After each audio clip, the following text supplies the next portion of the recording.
taon po kita digdingon yan sa Abaca Festival na kung saan ginagawa po ang Abaca Relay na kung saan meron pong 5 runners bawat team at ang inyo pong nakikita ay ang defending champion Bantugan at yan po ang runner number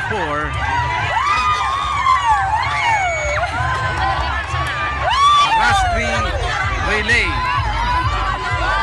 Team Bantugan. At ito naman po ang pumapangalawa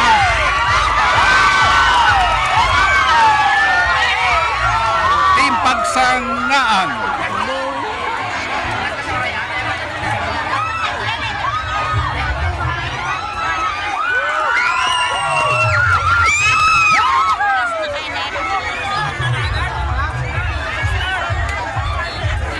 Sindampo Dua naglalaban sa first and second place sa ginagawa pong relay sa ngayon.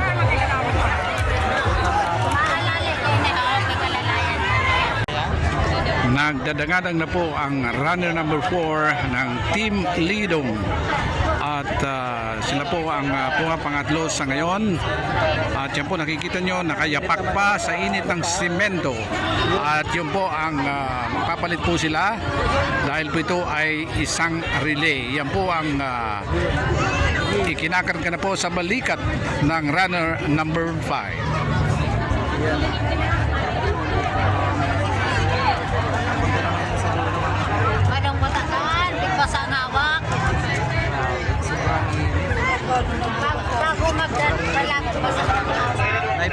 Grabe po ang hirap ng karera na to at kung inyo pong pakaisipin, tumatakbo po sila na nakayapak at may dala-dala pong 70 kilos na bugkos kan lupis at sila po ay umiikot sa buong kabayanan ng Presentasyon Camarines Sur na may distansya po na 1 kilometro.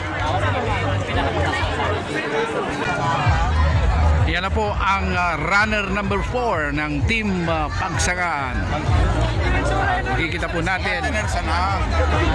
Yan po ay ang Team Bulalakaw, runner number 4 at kasalukuyan pong nililipat ang lupis sa runner number 5. Sila po ay ang pumapanglima sa relay na ito, ang Team Bulalakaw.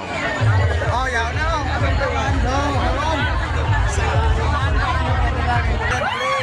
Ito na po ang second place dito po naman sa Abaca Relay. At yan po ay Team Pagsangaan. Diretso na po sila. Yan po.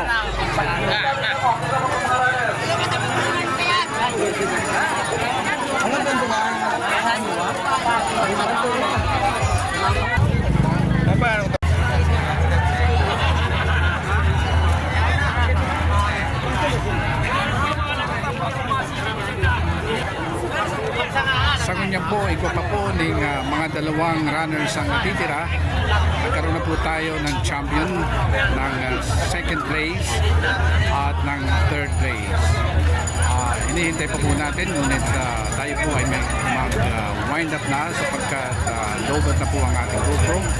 At yan lang po muna ang sa ngayon. Maraming salamat po sa inyong panunood. Dito po naman sa Abaca Rastri Relay, June 12. Ito po ay ginaganap tuwing piyesta dito sa Presentasyon Camarines Sur bilang bahagi ng highlights ng Abaca Festival.